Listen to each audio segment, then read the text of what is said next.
the channel. Pretty stupid view here, but if you're following me, my favorite graphite stock is, oh, can I get a reset? Green Batteries Mineral Inc. on the TXXV, because they got high grade graphite. It's in Quebec, a pretty good place. They got 3 million cash, and then that leaves $4 million. So if you're going to buy the company, you're getting 3 million cash back, so it's really a $4 million company. And they've done about $6 million in drilling so far. Have the resource. Their neighbor has done all the test work. The neighbor, Mason Graphite, who's 66 million. They've got more cash. They're a bit ahead. They've done all the work to make sure this graphite works in all the different areas, like it goes in the battery. Mason Graphite spent all the money doing that, getting approvals. So these guys are just following behind. What will probably happen, they'll do some drilling, get a pretty good resource, do a PFS, probably get re-rated, and then when there's a short supply of graphite, which probably will come soon, could be in the next 2 years, or that could be laid out, who knows what's going to happen, but it probably will happen. And then you'll see probably a rise, because the numbers, instead of making $1,000 a ton, now they're making $3,000 a ton. So you do the maths and you're like, wow, that's some big money. So people get a bit drunk and stupid and pay a bit more than they should. Or maybe, who knows, probably, yeah, more than they should. And then the other thing to remember, I'm not sure what this video is about, but anyway. So these are all your graphite plays, except next to Mason Graphite is Green Battery Minerals, who's only $7 million, and they got pretty much the same. Like, for instance, this company tried, this one in Trident Minerals, it's 15, it's now actually at 40 because they drilled out more. So this is an old chart, I'm not sure what year, 2018, 2020. And also other things like, where's this one?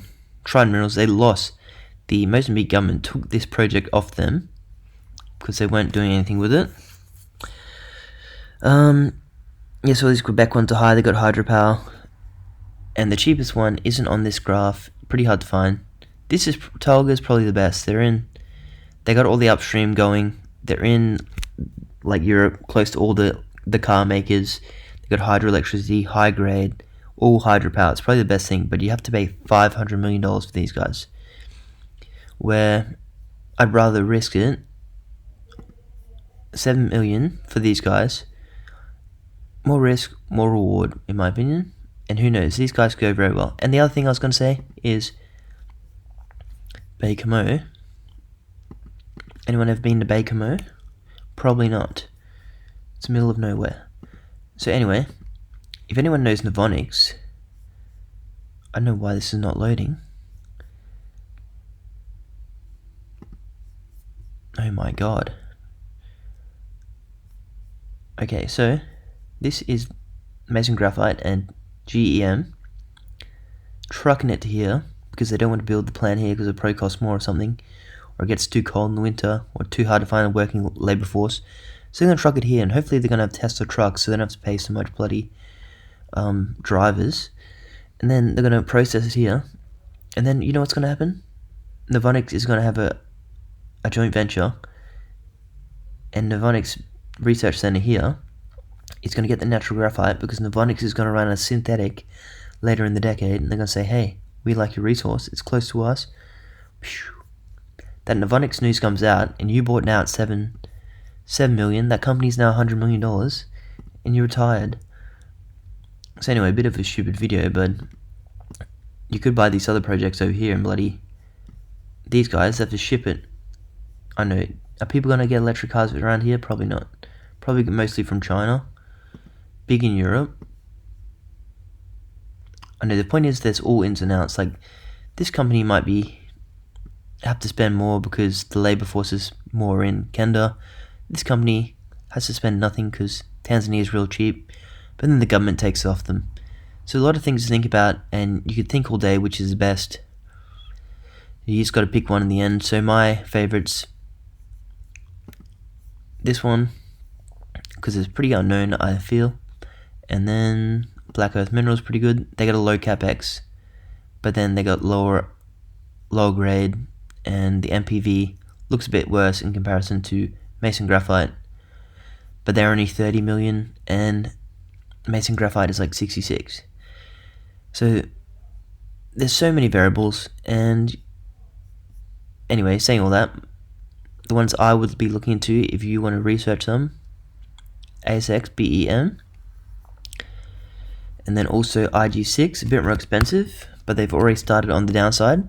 So the downstream, so they're going to have their own deposit, and they're going to be making anode material as well. So big upside for these guys, and they in Western Australia. They're probably going to get a government grant, but they're 60 million. Then we got BEM, pretty good project, pretty low capex, big resource. Like they can get a massive resource with a bit more drilling if they wanted to, but they don't want to spend on drilling because they've already got enough resource for like 20 years. And they've got the Canadian ones, which got all hydro there, but then these ones in Africa, they can do solar mixed with diesel. So on a sunny day, they're not burning diesel, and if it's not sunny, they'll just burn some diesel and still make money on the graphite, because all these countries are getting electric vehicles sooner or later.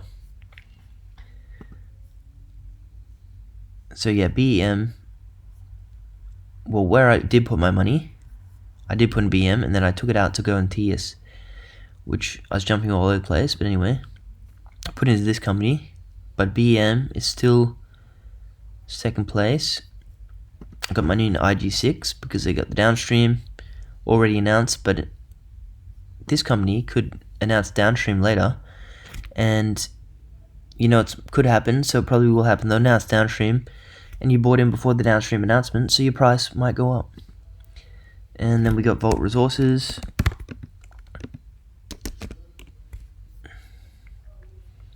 They got a working mine in Ukraine, so when the war is finished in Ukraine, they can just get back to selling graphite and shipping it to Europe.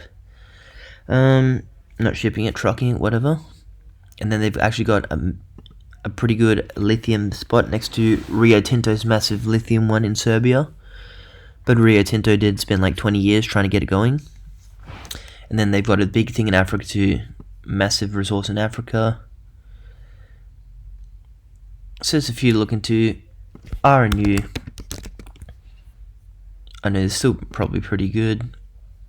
Wouldn't be buying them right now because the chart's a bit high. If they drizzle down here, probably a really good buy. They got low capex, downstream announced already.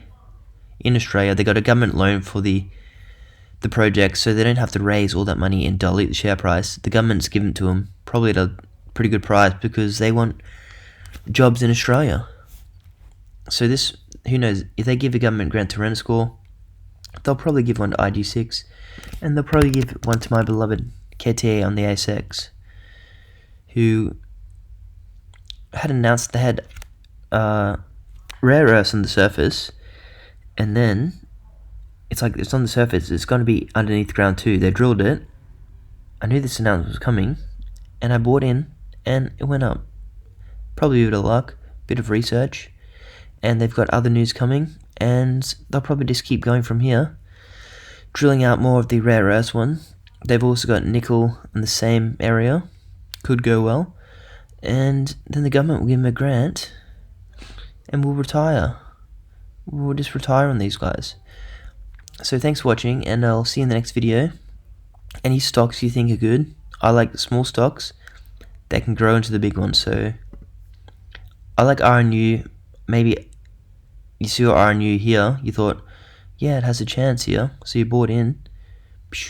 15. Oh, you'd be spewing here. Another thing, Rick, what's that guy? Rick Rule, the mineral investor.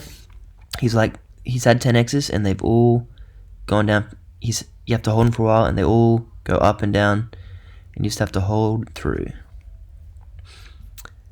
That's like Novonix. 10x, my first actual 10x stock.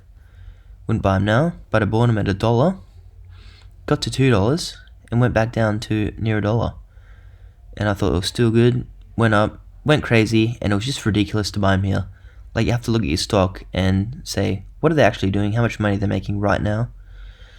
And turns out, even in 10 years, if they're doing what they're saying they're going to do, that would be a decent price to pay. So they weren't even close to there yet.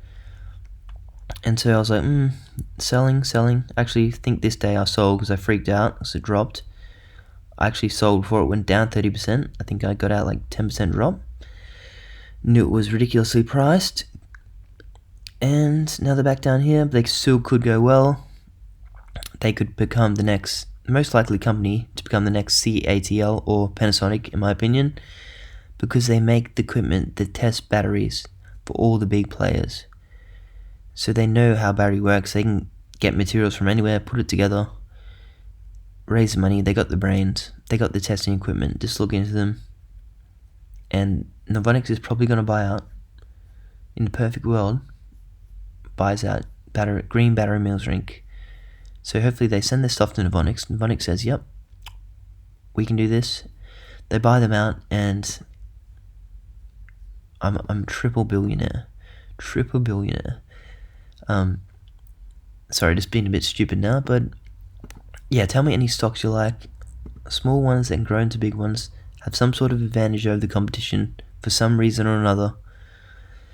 So you want to get in early. You want to find the stock before everyone else does, before the news comes, knowing that the news will come. Like just saying, yeah, it's probably likely that's going to happen. And just putting your money on what you think will happen, and sometimes you get rewarded. Like Novonix, when it was at $2 and went back down to $1, I wasn't worried because I was holding to like 5, and then it got to 5, and I was like, oh, this is good. Kept going up, bam. But you don't sell here because you know it wasn't ridiculously priced. It's like, what's that one? GL1 on the ASX. I went to here, and well, that was pretty decent. Even it's not ridiculously priced now. It's not ridiculously priced, which is why I didn't sell out on these peaks. A ridiculous price would be 2 billion right now, but if they drill out more, that 2 billion could be warranted. But for now, they're in the growth stage, just doing more drilling.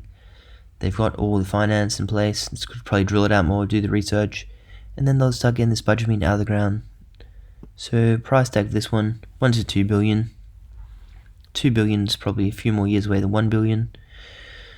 And that's all I'll say. So any stocks you like, tell me, and I'll give my honest opinion on them. And it's not financial advice, and don't worry much about stocks, because we're all going to die. And you can't take the stocks with you, right? You can't take them with you. So I probably said that's it for this video a few times now, but this is it for this video. And I'll see you in the next one from sunny Perth.